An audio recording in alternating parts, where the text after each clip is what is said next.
Então, ok. Hoje nós vamos falar sobre a patente de modelo de utilidade. Na aula passada nós falamos sobre a patente de invenção e hoje nós falaremos sobre o modelo de utilidade. Existem esses dois tipos de patente, certo? O modelo de utilidade surgiu na Alemanha no século XIX. Tá?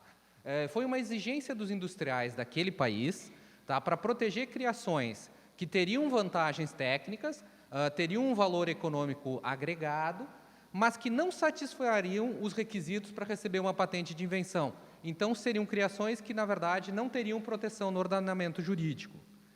A patente do modelo de utilidade ela é mais fácil de ser concedida, mas ela tem uma proteção menor.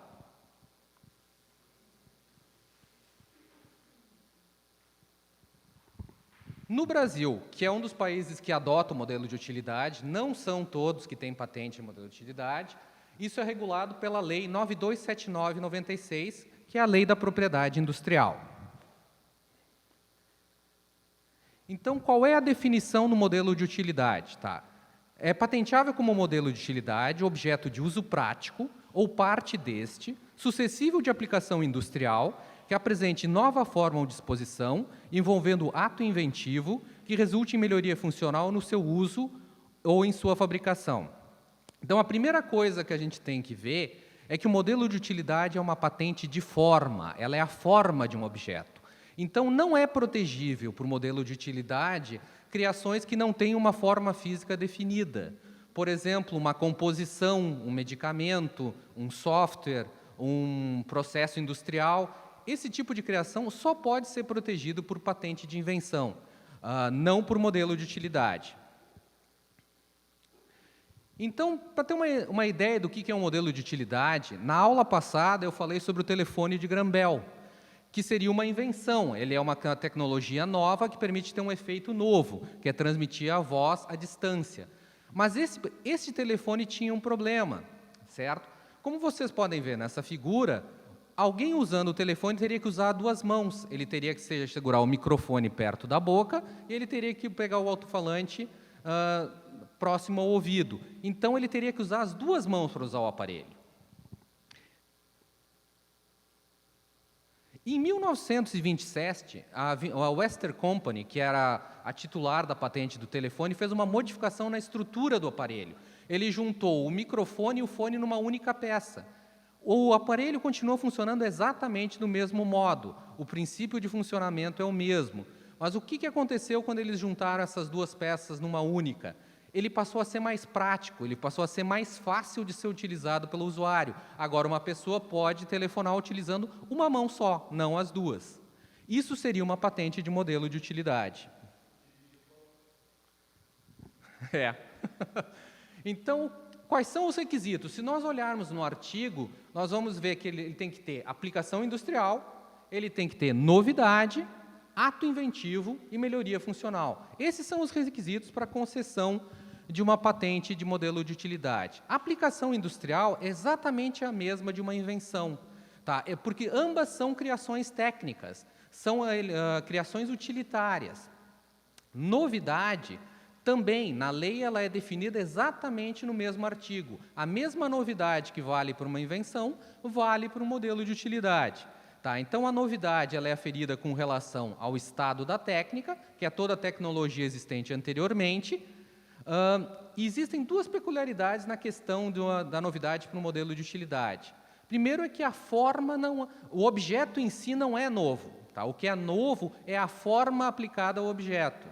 E a segunda é que, para a aferição da novidade, tu vê uma forma sem levar em consideração a aplicação.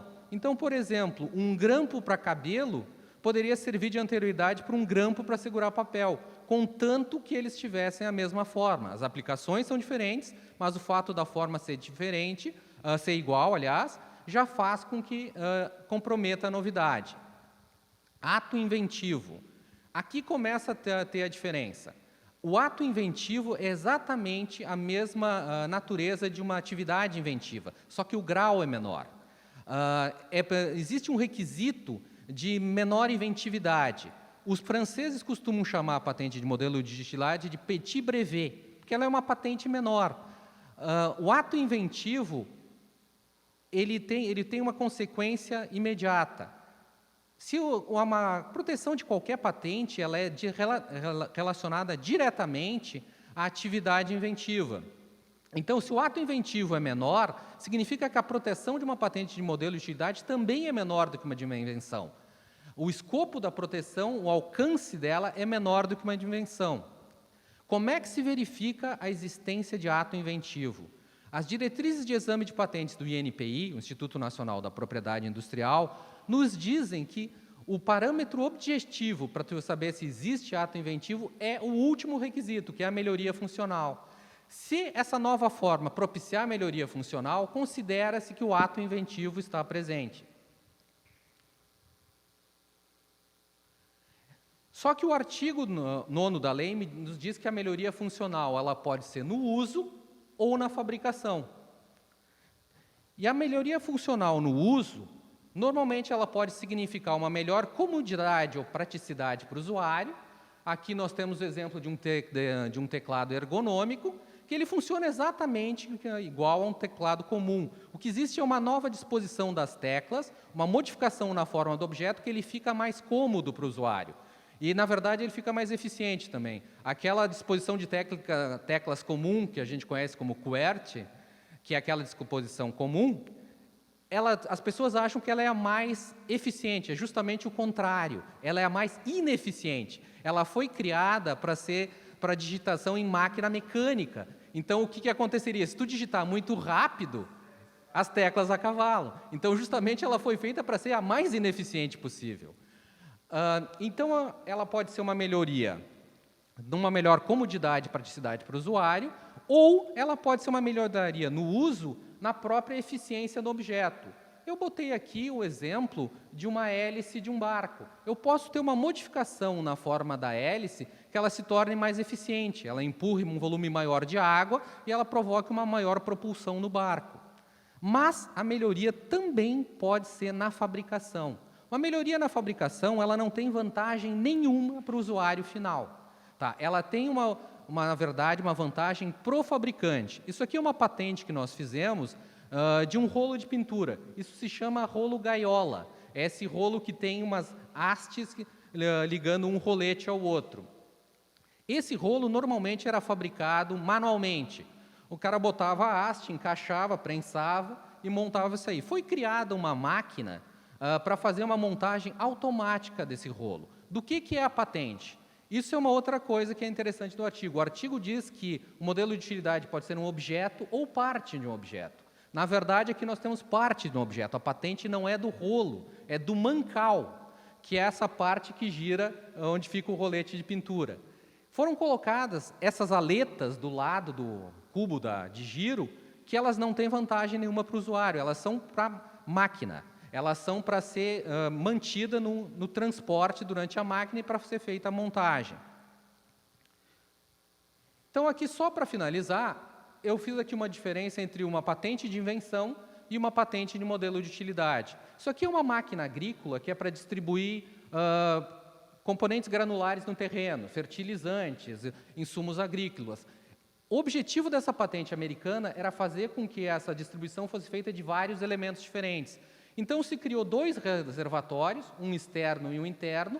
Os dois têm uma esteira embaixo que transferem esses componentes até o tipo de uma hélice que ela lança isso no terreno. Só que o que acontecia? As duas esteiras têm alturas diferentes, eles caem de alturas diferentes, trajetórias diferentes, e isso vai ser lançado em distâncias diferentes no terreno. Quer dizer, vai ser provocada uma distribuição não uniforme no terreno.